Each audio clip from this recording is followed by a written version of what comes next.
नमस्कार दोस्तों, स्वागत है आप सभी का आज के इस नए वीडियो में नॉलेज पंडित पर। मैं रंजीत पांडे आप सभी का वेलकम करता हूं। दोस्तों, आप सभी को पता है कि हम 30,000 क्वेश्चंस की सीरीज पढ़ रहे हैं और उस सीरीज का ये आज का नया वीडियो है। चैनल पर अगर नए हैं तो सब्सक्राइब जरूर करिएगा। दोस्तों, कमेंट जरूर किया करिए। अगर आप वीडियो देखते हैं तो एक कमेंट जरूर करें जिससे हमें पता चल सके कि आप हमसे जुड़े हुए हैं। तो चलिए शुरू करते हैं वीडियो। तो सबसे पहला प्रश्न है, टीपू सुल्तान ने अंग्रेजों के साथ युद्ध करते हुए कब वीर गति प्राप्त की थी?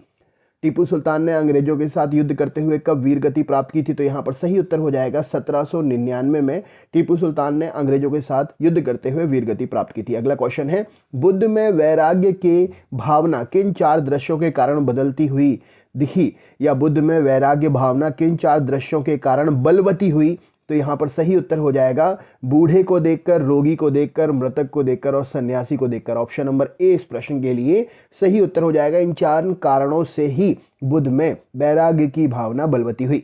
नेक्स्ट क्वेश्चन है, सम्राट अशोक की वह कौन सी पत्नी थी जिसने उसे सबसे ज्यादा प्रभावित किया था? तो सम्राट अशोक की वह पत्नी जिसने उसे सबसे ज्यादा प्रभावित किया था वह थी कारुबाकी। उस पत्नी का नाम था कारुबाकी। अगला क्वेश्चन आपके सामने है, निम्न में से सबसे प्राचीन राजवंश कौन सा है? जी हाँ दोस्तों, इनमें से सबसे प्राचीन राजवंश के बारे में पूछा गया है तो मौर्य साम्राज्य, मौर्य वंश सबसे प्राचीन राजवंश है। नेक्स्ट क्वेश्चन है, अशोक के शिलालेख को पढ़ने वाला प्रथम अंग्रेज कौन था? अशोक के शिलालेख को पढ़ने वाला पहला अंग्रेज कौन सा था? तो जेम्स प्रिंसेप प्रश्न का सही उत्तर हो जाएगा। अशोक के शिलालेख को पढ़ने वाला पहला अंग्रेज था। महावीर ने जैन संघ की स्थापना कहां पर की थी? राइट आंसर क्या हो जाएगा? तो महावीर जी ने जैन संघ की स्थापना पावापुरी में की थी। सही उत्तर हो जाएगा। नेक्स्ट क्वेश्चन है, किस विदेशी दूत ने अपने को भागवत घोषित किया है? तो राइट आंसर हो जाएगा विदेशी दूत जिसने अपने आप को भागवत घोषित किया है, हेलियोडोरस। नेक्स्ट क्वेश्चन देख लेते हैं, वैदिक कालीन लोगों ने सर्वप्रथम किस धातु का प्रयोग किया था? वैदिक कालीन लोगों ने सर्वप्रथम किस धातु का प्रयोग किया था? तो यहां पर सही उत्तर हो जाएगा, इन्होंने सबसे पहले तांबा धातु का प्रयोग किया था। नेक्स्ट क्वेश्चन है, हल संबंधी अनुष्ठान का पहला व्याख्यात्मक वर्णन कहां से मिलता है? हल संबंधी अनुष्ठान का पहला व्याख्यात्मक वर्णन कहां से मिलता है? तो यहां पर सही उत्तर हो जाएगा शतपथ ब्राह्मण ग्रंथ में व्याख्यात्मक उल्लेख मिलता है। नेक्स्ट क्वेश्चन है, किस वेद की रचना गद्य और पद्य दोनों में की गई है? सही उत्तर क्या हो जाएगा? तो गद्य और पद्य दोनों में ही यजुर्वेद की रचना हुई है। राइट आंसर हो जाएगा ऑप्शन नंबर यजुर्वेद। अगला प्रश्न है, हाल ही में ट्राई किस संभावित अधिसूचना के साथ में आया है? तो ट्राई ने हमारे लिए pan India mobile number portability की सुविधा प्रदान की है। राइट आंसर हो जाएगा। हाल ही में एप्पल पर किस कंपनी के साथ पेटेंट के उल्लंघन के आरोप में जुर्माना लगाया गया है? तो एप्पल का स्मार्ट फ्लैश LSC कंपनी के पेटेंट के उल्लंघन के आरोप में जुर्माना लगाया गया है। नेक्स्ट क्वेश्चन है, पर्सनल कंप्यूटर इनमें से किसके साथ जुड़े होते हैं? तो पर्सनल कंप्यूटर नेटवर्क के साथ में जुड़े होते हैं। मनुष्य की स्मरण शक्ति कंप्यूटर की तुलना में होती है, तो मनुष्य की स्मरण की शक्ति कंप्यूटर की तुलना में सामान्य होती है। नेक्स्ट क्वेश्चन है, कंप्यूटर की क्षमता कितनी होती है? तो कंप्यूटर की क्षमता सीमित होती है। राइट आंसर हो जाएगा इस प्रश्न के लिए। अगला प्रश्न है, कंप्यूटर के कार्य प्रणाली के मुख्य अवयव में कौन शामिल नहीं है? तो इंटरनेट कंप्यूटर की कार्य प्रणाली में मुख्य रूप से शामिल नहीं है, एक्स्ट्रा वर्क के लिए हम इसका प्रयोग करते हैं। नेक्स्ट क्वेश्चन है, सीपीयू का विस्तृत रूप क्या है, या सीपीयू का फुल फॉर्म क्या है? तो यहां पर सही उत्तर हो जाएगा सेंट्रल प्रोसेसिंग यूनिट सीपीयू का विस्तृत रूप है। कंप्यूटर के कार्य करने का सिद्धांत क्या होता है? सही उत्तर क्या हो जाएगा? तो कंप्यूटर के कार्य करने का सिद्धांत प्रोसेस करना होता है। ऑप्शन नंबर ए प्रश्न का सही उत्तर है। नेक्स्ट है, प्रोसेस्ड डेटा को हम किस नाम से जानते हैं? सही उत्तर क्या हो जाएगा? तो प्रोसेस्ड डेटा को हम आउटपुट के नाम से जानते हैं। अगला प्रश्न आपके सामने है, निम्न में से कौन कंप्यूटर के सभी भागों के बीच में सामंजस्य स्थापित करता है? तो कंप्यूटर के सभी भागों के बीच में कंट्रोल यूनिट सामंजस्य स्थापित करती है। सही उत्तर हो जाएगा। नेक्स्ट क्वेश्चन है, इनपुट का आउटपुट में रूपांतरण किसके द्वारा किया जाता है? तो इनपुट का आउटपुट में रूपांतरण सीपीयू के द्वारा होता है। ऑप्शन नंबर सीपीयू सही उत्तर हो जाएगा। सीपीयू के एएलयू में क्या होते हैं? तो सीपीयू के एएलयू में रजिस्टर्स फॉर्म होते हैं। राइट आंसर हो जाएगा। एक हार्डवेयर डिवाइस जो डाटा को अर्थपूर्ण इंफॉर्मेशन में परिवर्तित करता है उसे हम किस नाम से जानते हैं? तो एक हार्डवेयर डिवाइस जो डाटा को अर्थपूर्ण इंफॉर्मेशन में परिवर्तित करता है वह प्रोसेसर के नाम से जाना जाता है। बेसिक कंप्यूटर प्रोसेसिंग चक्र में क्या शामिल होते हैं? तो बेसिक कंप्यूटर प्रोसेसिंग चक्र में इनपुट, प्रोसेसिंग और आउटपुट शामिल होते हैं। सीपीयू और आईओ के बीच सिग्नल के संचलन को कौन नियंत्रित करता है? तो सीपीयू और आईओ के बीच में सिग्नल के संचलन को आउटपुट, यहाँ पर आउटपुट और इनपुट की बात हो रही है, तो सीपीयू और इनपुट और आउटपुट के बीच में सिग्नल को नियंत्रित करने वाला भाग होता है कंट्रोल यूनिट। नेक्स्ट क्वेश्चन है, वह सूचना जो किसी बाहरी स्रोत से आती है और कंप्यूटर सॉफ्टवेयर में फीड की जाती है, उस सूचना को हम किस नाम से जानते हैं? तो वह सूचना इनपुट के नाम से जानी जाती है। शब्द, आवाज, इमेजिंग और ऐसे कार्यों को अनुदित करना जिसे लोग सिस्टम यूनिट प्रोसेस करने वाले प्रारूप में समझ सकते हैं, उसे किस रूप में जाना जाता है? तो उसे हम इनपुट डिवाइस के रूप में जानते हैं। राइट आंसर हो जाएगा। माइक्रो प्रोसेसर जो कंप्यूटर का मस्तिष्क होता है, उसे हम क्या कहते हैं? तो उसे हम माइक्रोचिप भी कहते हैं। ऑप्शन नंबर सी प्रश्न का सही उत्तर हो जाएगा। नेक्स्ट क्वेश्चन है, मैन मेमोरी के समन्वय से कार्य करती है। मैन मेमोरी सीपीयू के समन्वय से काम करती है, दोनों मिलकर काम करते हैं। सभी तार्किक एवं गणितीय परिकलन जो कंप्यूटर द्वारा किए जाते हैं, कंप्यूटर पर कहां पर रहते हैं? तो यह सब सेंट्रल प्रोसेसिंग में रहते हैं। नेक्स्ट क्वेश्चन है, इनपुट, आउटपुट और प्रोसेसिंग डिवाइसों का समूह किसका निरूपण करता है? तो यह सभी मिलकर कंप्यूटर सिस्टम बनाते हैं। राइट आंसर हो जाएगा।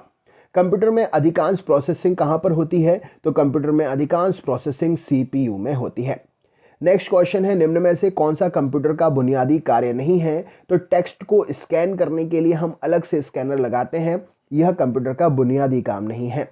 निम्न में से प्रथम गणना यंत्र कौन सा है? तो एबेकस को प्रथम गणना यंत्र माना जाता है। इंपॉर्टेंट क्वेश्चन है, हमेशा पूछा जाता है। अगला प्रश्न है, पैकमैन नामक प्रसिद्ध कंप्यूटर किस काम के लिए बनाया गया था? तो पैकमैन नाम का प्रसिद्ध कंप्यूटर खेल के लिए, गेमिंग के लिए बनाया गया था।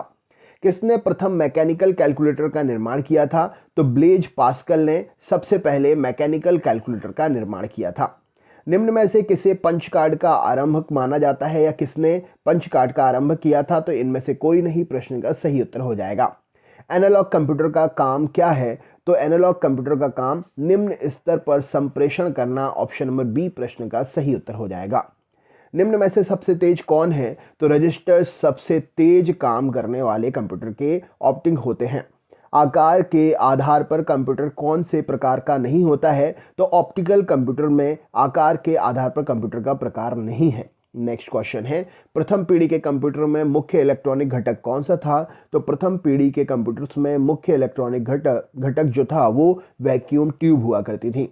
निम्न में से कंप्यूटर की कौन सी एक विशेषता होती है? तो कंप्यूटर की एक विशेषता गति यानी कि उसकी स्पीड उसकी विशेषता होती है। नेक्स्ट क्वेश्चन देख लेते हैं, एनालिटिक इंजन का निर्माण किसने किया था? तो चार्ल्स बेबेज ने एनालिटिक इंजन का निर्माण किया था। तृतीय पीढ़ी के कंप्यूटर में मुख्य रूप से कौन से घटक होते हैं? तो तृतीय पीढ़ी के कंप्यूटर में LSI मुख्य घटक के रूप में होता था। प्रथम पीढ़ी के कंप्यूटर में क्या दोष था? तो उसका बड़ा आकार का होना उसका मुख्य दोष माना गया था प्रथम पीढ़ी के कंप्यूटर का। गणना संयंत्र एबेकस का आविष्कार किस देश में हुआ है? तो एबेकस का आविष्कार चीन देश में हुआ है। सुपर चिप को मिनी कंप्यूटर में लगाने से वह सुपर मिनी कंप्यूटर बन जाता है। तो कितनी सुपर चिप, कौन सी सुपर चिप, उसकी संख्या क्या होगी? तो 80386 सुपर चिप अगर हम लगा देते हैं तो यहाँ पर सही उत्तर हो जाएगा option number D. 80386 super chip को अगर मिनी कंप्यूटर्स में हम लगा देते हैं तो वह सुपर मिनी कंप्यूटर बन जाएगा। iMac एक प्रकार का क्या है? तो यह एक प्रकार से मॉडेम होती है। सही उत्तर हो जाएगा। भारत में निर्मित प्रथम कंप्यूटर का क्या नाम था? तो भारत में निर्मित प्रथम कंप्यूटर का नाम सिद्धार्थ था।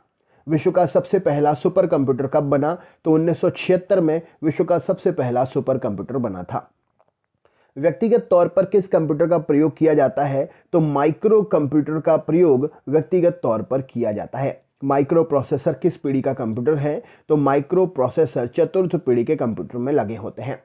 निम्न में से निम्न में से कंप्यूटर का जनक किसे माना जाता है? तो चार्ल्स बेबेज को कंप्यूटर का जनक माना जाता है। भारत में निर्मित परम कंप्यूटर किस प्रकार का कंप्यूटर है? तो परम एक सुपर कंप्यूटर है। सही उत्तर हो जाएगा। सबसे तेज कंप्यूटर कौन सा कंप्यूटर होता है? तो सुपर कंप्यूटर सबसे तेज कंप्यूटर होते हैं। चार्ल्स बेबेज के प्रथम मैकेनिकल कंप्यूटर को किस नाम से जाना जाता था? तो यहां पर इनमें से कोई नहीं प्रश्न का सही उत्तर हो जाएगा। सर्वाधिक शक्तिशाली कंप्यूटर कौन सा कंप्यूटर होता है? तो सुपर कंप्यूटर सबसे शक्तिशाली कंप्यूटर होते हैं। चुंबकीय डिस्क पर किस प्रकार की परत होती है? तो चुंबकीय डिस्क पर आयरन ऑक्साइड की परत होती है। ऑप्शन नंबर ए प्रश्न के लिए सही उत्तर हो जाएगा। सर्वप्रथम आधुनिक कंप्यूटर की खोज कब हुई थी? तो 1946 में आधुनिक कंप्यूटर की खोज हुई थी।